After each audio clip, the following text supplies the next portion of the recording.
Bonjour tout le monde, alors je me présente, je m'appelle Fabien. J'ai décidé de faire une chaîne YouTube autour du yoga. Pourquoi j'ai décidé de faire cette chaîne YouTube? C'est tout simplement, j'avais la volonté de structurer et de partager des connaissances. Et aussi démystifier l'aspect super zen de ce qu'est le yoga, etc. Moi j'ai envie de dire, on est tous des êtres humains, on a tous des imperfections dans nos émotions, etc. Et j'avais vraiment envie de parcourir aussi mon chemin. Parce que je suis aussi dans une phase de ma vie où j'ai besoin de le repartager, rendre, on va dire, carré, de façon aussi à le réimprégner dans ma vie. Donc c'est aussi une manière de le remettre pleinement au cœur de ma vie. Et voilà, donc j'ai fait différentes formations en Inde, etc. C'était vraiment sympa. Je suis pas toujours bon dans ma pratique. Je suis humain. J'ai aussi mon caractère. J'aime bien raconter des bêtises, etc. Et ça fait aussi partie de ma nature. Donc c'est aussi l'accepter tel qu'on est. C'est pas parce qu'on enseigne du yoga qu'on est forcément, on ferme les yeux, on est tout en zen, on fait des mouvements très lents, etc. Ça peut nous mener à ces états-là, évidemment. Mais voilà, j'avais aussi envie de transmettre ça de façon très humaine, très simple. Alors le contenu de ce cours, il va essayer d'être très structuré. Donc il suit les enseignements de Swami Satyananda et Shivananda. C'est des écoles assez classiques. Donc voilà, dans des racines qui sont très proches du Kriya et du Tantra Yoga. Et voilà, donc après, pourquoi on vient au yoga? Moi, personnellement, si je suis venu au yoga, c'est que j'avais une volonté de reprendre un peu plus conscience de mon corps. Donc on va dire l'aspect santé. J'ai un peu pris de poids ces derniers temps, donc il y a cet aspect-là aussi. Mais évidemment, il y a aussi un aspect important, c'est l'aspect spirituel pour moi. C'est comment me connecter autour des éléments. Donc là, on est en pleine nature. Donc on voit le ciel, peut-être qu'on entend les oiseaux. Et moi, cet aspect-là, vraiment connecté aux éléments, aux gens, c'est vraiment très important. Pour moi, c'est un peu l'objectif du yoga, c'est d'être mieux connecté à soi-même, de façon à mieux s'ouvrir à l'autre. S'ouvrir à l'autre, ça veut dire mieux discuter, mieux être présent, mieux écouter les gens aussi. C'est développer cet aspect féminin de nous-mêmes. Euh, c'est aussi être plus conscient quand on mange. C'est pas manger n'importe quoi. Il y a toutes ces choses-là qui à mes yeux sont hyper importantes. Et pour moi, le yoga mène vers ce chemin-là, mène vers ce chemin de conscience. Donc, évidemment, on peut venir pour des milliers de raisons, que ce soit des meilleures performances sexuelles, avoir un corps très fit, etc. Tant mieux, vous êtes là, et c'est ça le plus important, c'est que vous veniez sur ce chemin-là, parce que pour moi, le yoga est simplement un outil pour amener de la conscience. Donc, on va essayer de transmettre tout ça à travers ces cours. L'autre aspect important aussi, donc du Kriya Yoga à proprement parler, c'est que souvent dans le yoga on cherche à développer la concentration. Donc on va avoir l'esprit totalement pointé sur nous-mêmes, sur la respiration. C'est très bien. Euh, le problème c'est que chez beaucoup de gens ça peut créer des frustrations, et même des tensions. Ça peut augmenter les tensions en nous-mêmes. Et ce qu'on demande dans le Kriya Yoga, à proprement parler, donc des techniques, si littéralement on traduit, c'est vraiment de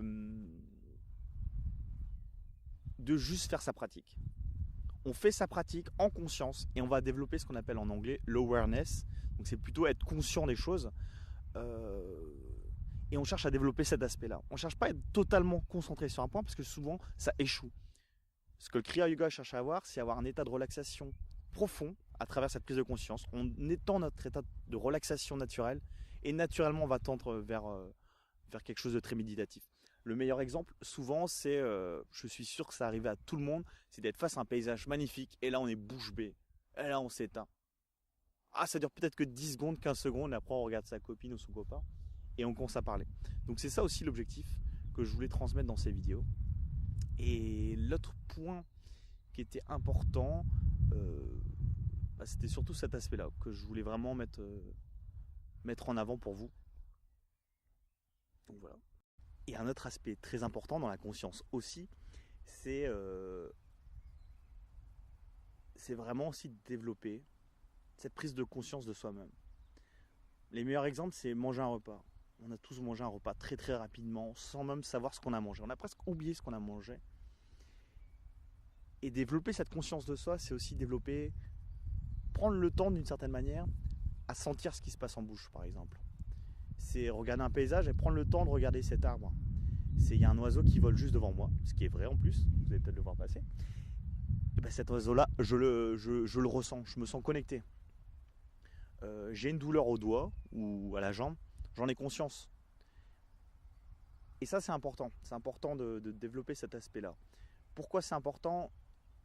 Eh ben, à mes yeux, la meilleure façon d'agir dans la société, quel que soit son travail, c'est de faire les choses en conscience et de façon déterminée. On ne doit pas agir par réaction.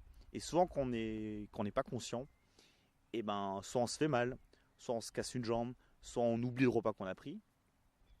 Et du coup, eh ben, ça crée des réactions plus que des actions.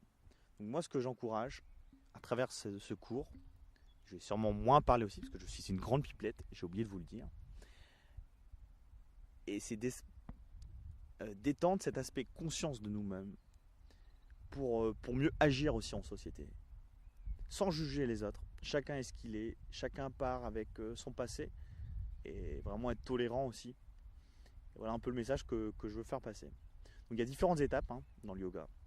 Donc je répète, un point important, c'est développer la conscience. On ne cherche pas à avoir une concentration extrême qui va générer plus de tension, mais vraiment apporter juste la conscience. Par exemple, je mâche un repas, je prends conscience de cette nourriture qui rentre dans ma bouche. Et c'est ça que je m'en imprègne. Vraiment être présent. Donc on va faire différentes techniques. On va simplement se dire, on essaie de les pratiquer avec cette conscience, sans se mettre trop de pression.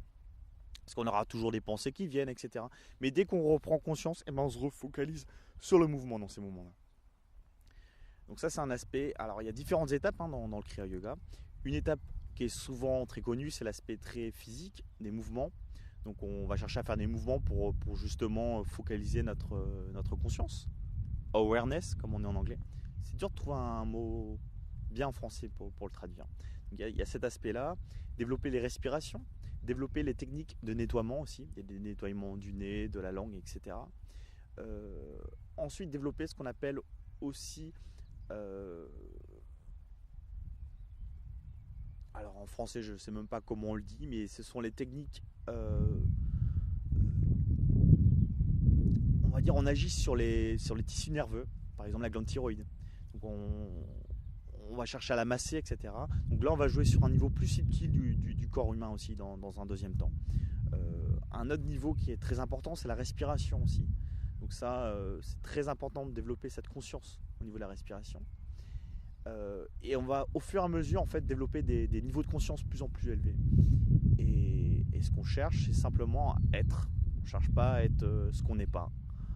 Si j'ai mal, si je souffre, même moi dans ma pratique, je vous le partagerai. Parce que ça fait partie aussi du jeu. On n'est pas toujours parfait. Des fois, quand on développe notre conscience, on a aussi des mémoires passées qui peuvent remonter, donc il peut y avoir des douleurs, etc. Donc c'est très important aussi d'être accompagné par un professeur. Moi, je donne cette lignée-là pour que vous ayez certaines bases un peu linéaires, pour que vous puissiez les suivre au fur et à mesure. Mais n'hésitez pas de rentrer en contact aussi avec des professeurs en physique pour avoir des liens. C'est très important. Donc voilà, donc on va commencer ce chemin-là autour du Kriya Yoga. On va chercher à développer notre conscience ensemble. On peut partager aussi tout ce qui s'y passe.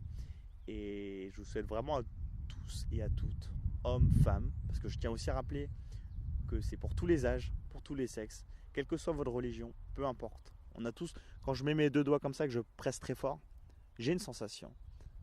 C'est bête ce que je dis peut-être, mais quelle que soit ma religion, quel que soit mon âge, je sens des choses. Et bon, là évidemment c'est assez bête. Ou si je vous pince, c'est la même chose. On est tous les mêmes. Donc on est tous à même de pratiquer. Évidemment, il faut écouter son corps. Jamais de contrainte. On doit sentir des déchirements. Dès qu'on sent une zone, on a la zone de confort, on va dans une posture, au fur et à mesure on va sentir des sensations. Si ça commence à nous faire un peu mal, on arrête là, on ne va pas plus loin, on ne cherche pas à se comparer. Il n'y a aucune compétition. Le seul objectif, c'est juste d'être conscient et développer cette conscience. Donc voilà. Donc là, j'ai parlé beaucoup. C'était pour introduire un peu tout ce bloc. Mais après, je vais essayer de faire en sorte de subdiviser les tâches et les pratiques pour que ça se suive un petit peu, tout en les expliquant. Ça fera peut-être pas un cours parfait, mais dans l'idée, je vais essayer de suivre un peu les vidéos. Donc je vous souhaite une très belle soirée, très bonne pratique, et à tout bientôt.